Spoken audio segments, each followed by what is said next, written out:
ReThink podcast. Matt's back. Matt is back.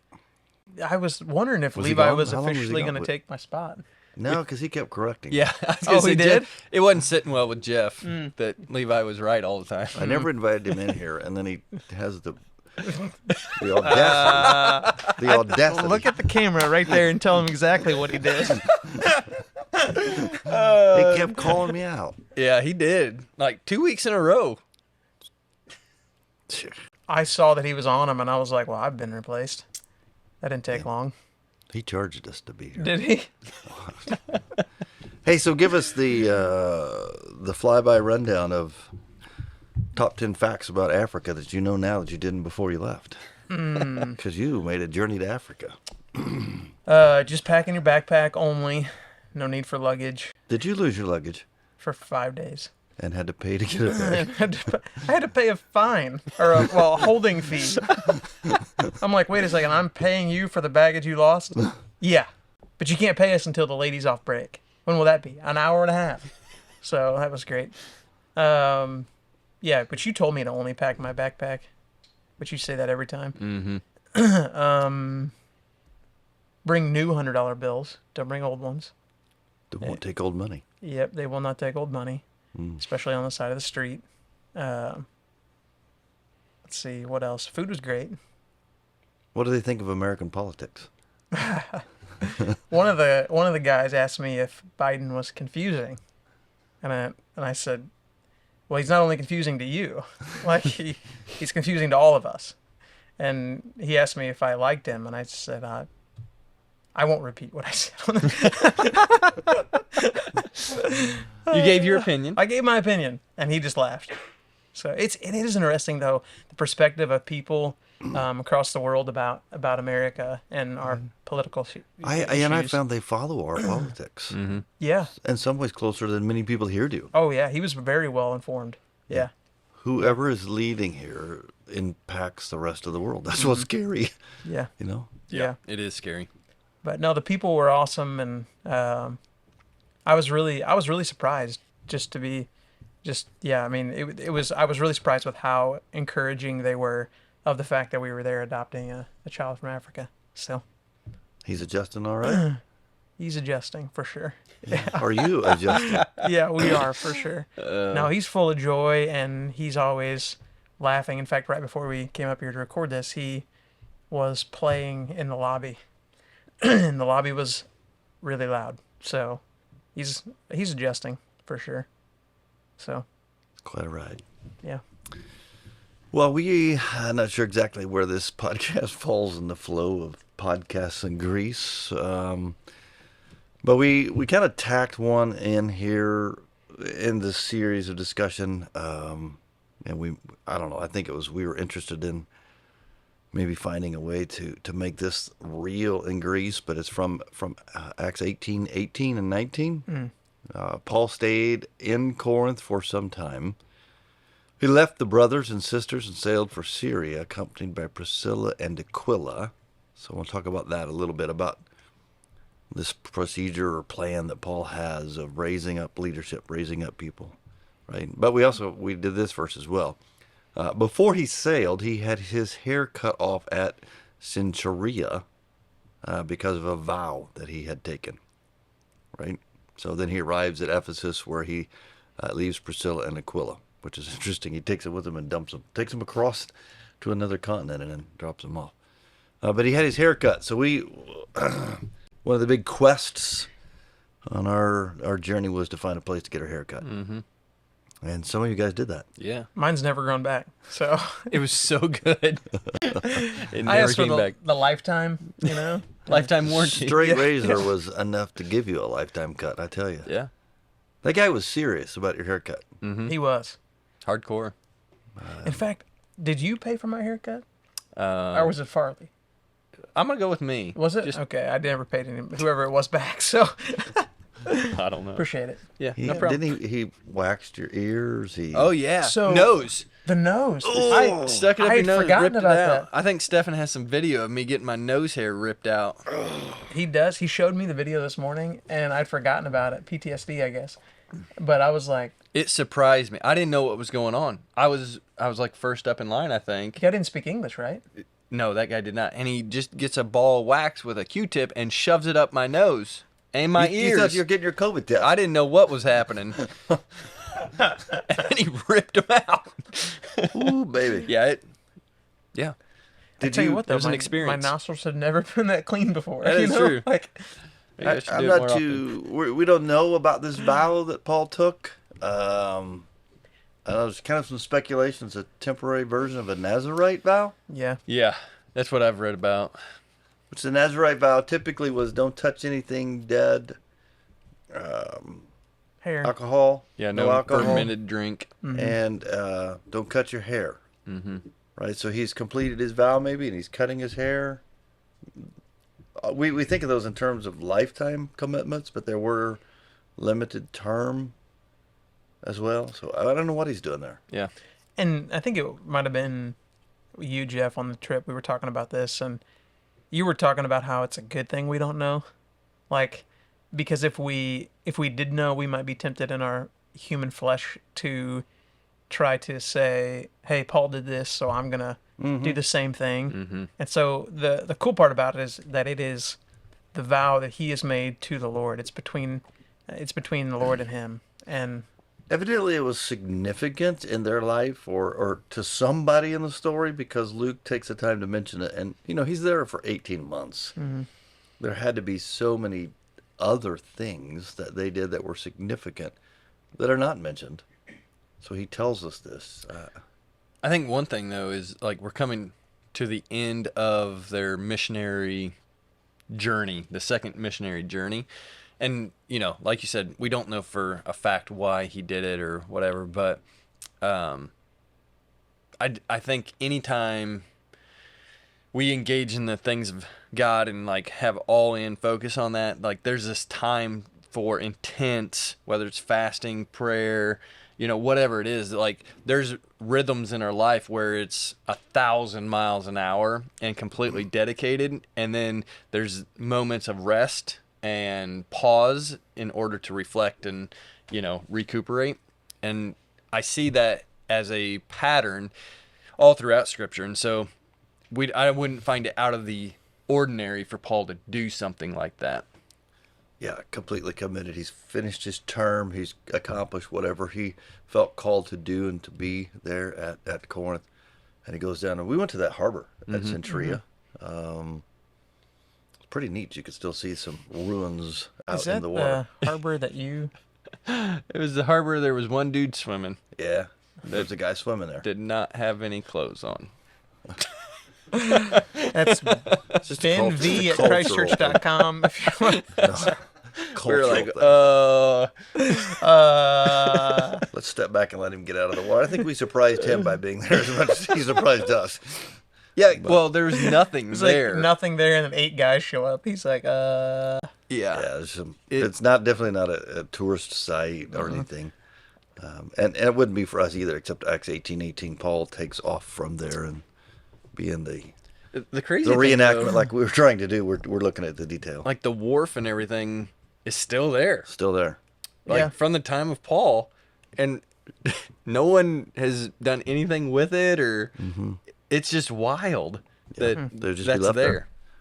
So most people, going back to that vow, most people would say he probably took the hair that was cut off with him because he goes across the sea to Ephesus, but that's not his destination. It's Jerusalem, right? He's trying to get there before the feasts. And most people would think he probably offered that hair as a sacrifice. Which brings an interesting thought process to, he's Jewish, and many of the things that they did ritual-wise, he continues to do. yeah. And they're not bad, right? They're most of those things are pointing to a gratefulness to God, or pointing ahead to the coming of a Messiah, which he has accepted, obviously, in Jesus. And so he's not doing that. But the vows and the commitments and the focus on being grateful to God is all a valuable thing. It's kind of like with Jesus. He's accused of turning over the law, forsaking the law. And he says, no, I came to fulfill the law. So I think Paul's perspective on these feasts and these celebrations and commitments and rituals and all this stuff is obviously different than it had been before he accepted Christ. But he's still practicing some of those things. And I think that's an important thing. We kind of tend to throw out everything. We kind of go the other way. Right. Yeah. Just chuck it all when there was a lot of value. And, a lot of this were even God instructed things for them to participate in. And the other side of that is he's still a Jew, right? He's not practicing Judaism, but he's still Jewish. That's who he is. And so he's maintaining that as he goes through cultural worship expressions. Yeah. That's kind of what I see there. I think, no matter what context you find yourself in or culture, the issue is not necessarily those practices that help us relate to God. It's whenever we begin to believe those practices bring us to God or, bring about salvation from God. Those practices are there as a reminder or, focal points to help us focus on God more, not to bring salvation or, be the relationship that God desires from us. I think we see that a lot in modern church where, certain denominational churches, but also non-denominational, we get in these practices and we believe we have to check these boxes in order to be holy instead of using these practices to help us guide and point our lives towards Jesus more fully. The practice very quickly becomes essentially an idol. Yeah. Because we're worshiping that instead of the one that's meant to represent. And I think that's the change Paul has in his life. It's not about the practices anymore, per se, to gain righteousness, but he still participates in these things because they do help him, be reminded of who God is and what he's done and the faithfulness that God has given to him. So the practice hasn't changed, but the meaning behind it has changed. Another element of it just gives us a glimpse into the nature and character of Paul and why I think we have such a lasting impact from his ministry. I mean, he finishes what he starts. Mm-hmm. He made a vow and he kept it. Mm-hmm. Think about the hardship. I was thinking the same thing. Like he goes through that list of all the things that he's endured for the sake of the gospel, and it's quite the list. We were talking at the Clay County campus this week about it's always fun to start things. Like there's a lot of excitement. There's kickoff parties. There's you get everyone together and it's a great time to start something new. But there's very rarely like the middle of the road parties. Like that's just the reality. It's fun to start things and it feels good to finish, but in the middle it's really hard. And that's really where the success is. That's where things happen. That's where you're shaped and other people are shaped. Is in where the discipline kicks in and the growth occurs. Yep. And, yeah. It's been a 2-year journey of finally getting to the point of picking up your kid. You know what I mean? And can you say his name in full for us? Yeah, his name is Audifax, Audifax. So his name. What's the middle part mean though? What do you mean? He's got a couple of other African. Yeah, so he has his. Audifax Matthew. No. Yeah, he has his. The way that they do names is a little bit different there. So his middle name is really his last name. Okay. And so. That's how Asian is as well. They reverse. Oh, okay. So you say last and then first. Yeah. So I struggle to pronounce his biological last name. That's what I asked for because I thought there's nothing comes out of that. Yeah. So it's a bunch of letters. Yeah. Which he's going to keep that as his middle name, and then he'll receive our last name when he gets all the paperwork done. Artifacts. Yeah. So we've been anyway. So I was thinking about that, like how we've all adopted children, right? But and the process is emotional. It's exhausting. but it's forever. Mm-hmm. Like this was like, you talked about it's fun starting things. It is, right? And then you realize like, this is forever. And Yeah. and then you think about like, there's good that comes in that. There's hurt that comes in that. There's all these things that happen, but you, like you said, it's the journey that makes it worth it, and it's every day. Yeah. Yeah, we talk a lot around here about taking your next step of faith. And we celebrate baptisms, which are a big step of faith. And if we're not careful, it's like, oh, we've just won. Mm-hmm. We haven't won. We've Right. taken a significant step, but now what? And now what? And now what? And we're challenging to grow in Christ and to become, conform to his likeness, become more like him, to take the heart of God and live that out in the flesh and be a servant and all those things that are hard to do on a daily basis. Mm-hmm. Right? To transition from the significant moment in my life to every moment in my life, not my will but yours be done. Take up your cross, what? Every stinking day, and follow me. Those are where the real victory of the kingdom are won. And it's so hard. I think you see that too in Paul's life whenever he's dealing with Priscilla and Aquila, and you get Apollos in there. Like, there's this one-on-one type relationship that's going on there, that's growing and developing, and there's a team beyond even like the original missionary team that goes on, that journey, the second journey there with Paul. And so you see this life on life, day in, day out, of partnering in the kingdom to see God's plans played out in not just one location, but all over the place. I love what he does with Priscilla and Aquila. They were Jewish people transplanted from Rome, run out of Rome for persecution. We don't know if they're believers or not when they get to Corinth. It seems like maybe they are. But if not, they soon become. I can say they're definitely open to Yeah. this. And so he spends time with them. He trains them, obviously develops enough of a relationship with them that they feel, they need to follow him up to Ephesus. But he leaves them there with the task of working with Apollos, who becomes a leader in the church at Ephesus. I just love how And Timothy's there too. that whole process of training and raising up and passing on, so that Paul's always aware the work's bigger than himself. It's not about himself, and it's always the raising up and empowering of others, so that the gospel can reach the whole world. I'm just finishing a book by Kyle Idleman. It's one at a time. Just And starting it yeah, myself. It has that same principle on it. Sometimes we get, especially in the church world, we get so focused on the big picture and organization and the Sunday that sometimes we're guilty of missing the one. And that's where things happen, though, in the relationships, one-on-one. And that's where we see lives transformed, and that's where we see the kingdom move forward, is through building those relationships and being consistent in those relationships. So It's the second and third leg of a relay.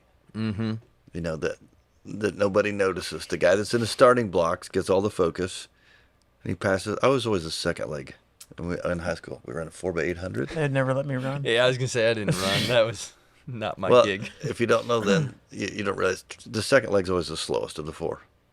You're usually the weakest spot. Or most of the team. consistent, No, slowest. No, okay.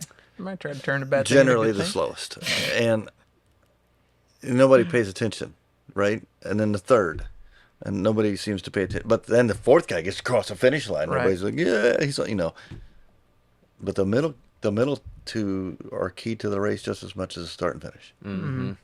That's the whole process of passing on faith, passing on to others. And sometimes we want the glory of the start and finish, but he's called us to pass on, and if we don't do that, then there's no finish.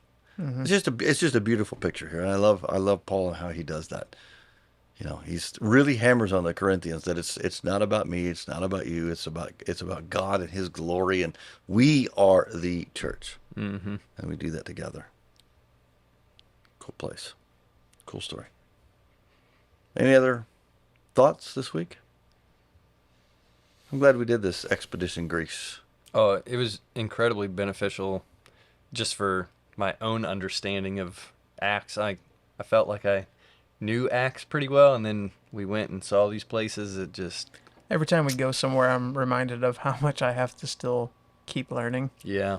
That's the How much there overwhelming. is to learn. Yeah, it's just, and that's the really cool part about it is you're never done. Yep. You know. I mean, we went first. We went as a group to Israel, and we did the journey through Luke. Mm-hmm. I loved that. Israel was fascinating for us. I think we learned something there in that process. Then when we did Turkey, the Churches of Revelation, I think we learned something there. But this Greece thing I learned more than the other two. I think maybe it's because of what we did right here, just talking about it. Just that I don't know. I understanding. feel like it's just been building, like, Right, it all ties together. Yeah, Which I guess is the case. The more you know, the more you learn. Yeah. it's crazy. I love it. Yeah. Next stop, Rome. Anybody? Yeah, I mean, let's go. Well, you jumped ahead of us already by going to Africa because I wanted to come out of Africa. See, I don't. Egypt. I'm gonna let that That's right. Egypt and Moses and the Exodus. That would be a great Old series, Testament. Yeah. right? We could do an Old Testament. We could do an Old Testament. We go back to Israel and do an Old Testament review. It's go. true. I mean, we could probably get into Syria. Do some. I actually know a We could go pastor to in Syria. Jordan. There's some stuff in Jordan. Yeah, we've been right on the edge of that. I There's guess. a lot of stuff in Turkey we didn't see too. I know. Oh, man. Moses' stuff down on the border with Noah, maybe even the Mount Ararat issues. Yeah, I mean that would be cool. But Rome would be awesome. Crete, Paul was on Crete. That's an We didn't get incredible island in Greece. Yep. We We know what got, we know we what got we some need. places to go, is what it sounds like. We got Yeah. You we know got what we more to need? learn and more to give. Just We click need- the GoFundMe account. Right We need below. a sponsor. It's true. We need a sponsor. I mean, I'll wear a jacket with a patch on it or something. You got It's one on fun. now. Yeah, Benelli. Benelli, oh. Thank you, Benelli. Thank you. I Gotta go own- to- we could get like This is the only thing Benelli I own. we could get tattoos I was from a like, man. sponsor. Oh yeah. No, You Nah, start. I'm out on that. I'm out on Stefan that. may be. I'm He out. likes tattoos. Yeah, He has to get Stefanos. he has to get a tattoo every city, there's your billboard. like every country we go to. Oh, I like that. We should start that. And Natasha said he can't go anymore. We- Period. He's done. We tried to get him a tat in Argentina, and No. Ain't no, happening. didn't happen. What were the options? A real shady place along the river. The guy was using a fish hook. Oh man, and an ink pen. I said it'd be fine. It's all good. So, It's all right. Thanks for joining us.